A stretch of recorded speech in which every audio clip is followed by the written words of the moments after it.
तेनालीराम की रोचक कहानियों की श्रृंखला में आपका पुनः स्वागत है। लीजिए आज सुनते हैं तेनालीराम से जुड़ी एक और प्रसिद्ध कहानी जिसका नाम है अंतिम इच्छा। तो लीजिए प्रारंभ है कहानी। विजयनगर के ब्राह्मण बड़े ही लालची थे। वे हमेशा किसी न किसी बहाने राजा से धन वसूल करते थे। राजा की उदारता का अनुचित लाभ उठाना उनका परम कर्तव्य था। एक दिन राजा कृष्णदेव राय ने उनसे कहा, मरते समय मेरी माँ ने आम खाने की इच्छा व्यक्त की थी जो उस समय पूरी नहीं की जा सकती थी। क्या अब ऐसा कुछ हो सकता है जिससे उनकी आत्मा को शांति मिले? महाराज, यदि आप 108 ब्राह्मणों को सोने का एक एक आम भेंट कर देंगे तो आपकी माँ की आत्मा को अवश्य शांति मिल जाएगी।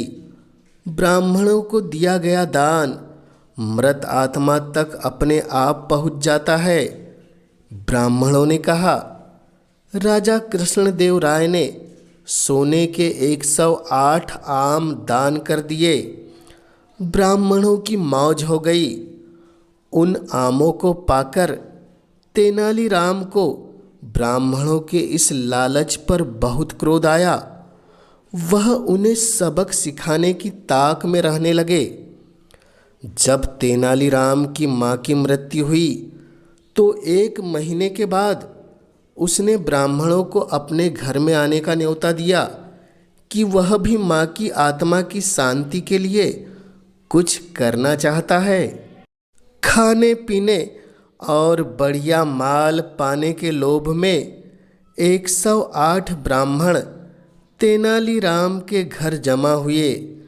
जब सब आसनों पर बैठ गए तो तेनालीराम ने दरवाजे बंद कर लिए और अपने नौकरों से कहा, जाओ लोहे की गरम गरम सलाखें लेकर लाओ और इन ब्राह्मणों के शरीर पर दागो। ब्राह्मणों ने सुना तो उनमें चीख पुकार मच गई। सब उठकर दरवाजे की ओर भागे, लेकिन नौकरों ने उन्हें पकड़ लिया और एक एक बार सभी को गरम सुलाखें दागी गई। बात राजा तक पहुंची। वह स्वयं आए और ब्राह्मणों को बचाया। क्रोध में उन्होंने पूछा, यह क्या हरकत है तेनालीराम? तेनालीराम ने उत्तर दिया, महाराज, मेरी माँ को जोड़ों के दर्द की बीमारी थी। मरते समय उनको बहुत तेज दर्द हो रहा था। उन्होंने अंतिम समय में यह इच्छा प्रकट की थी कि दर्द के स्थान पर लोहे की गरम सुलाखें दागी जाए ताकि वह दर्द से मुक्ति पाकर चैन से प्राण त्याग सके। उस समय उनकी यह इच्छा पूरी नहीं की जा सकी, इसलिए ब्राह्मणों को सलाखें दागनी पड़ी। राजा हंस पड़े। ब्राह्मणों के सिर शर्म से झुक गए।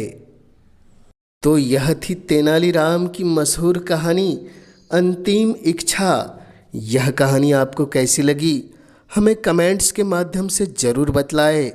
और इस चैनल पर पहली बार आए हैं तो इस चैनल को ज़रूर सब्सक्राइब कर दें ताकि आप तक ऐसी रोचक, मनोरंजक और ज्ञानवर्धक कहानियाँ सबसे पहले पहुँच सके।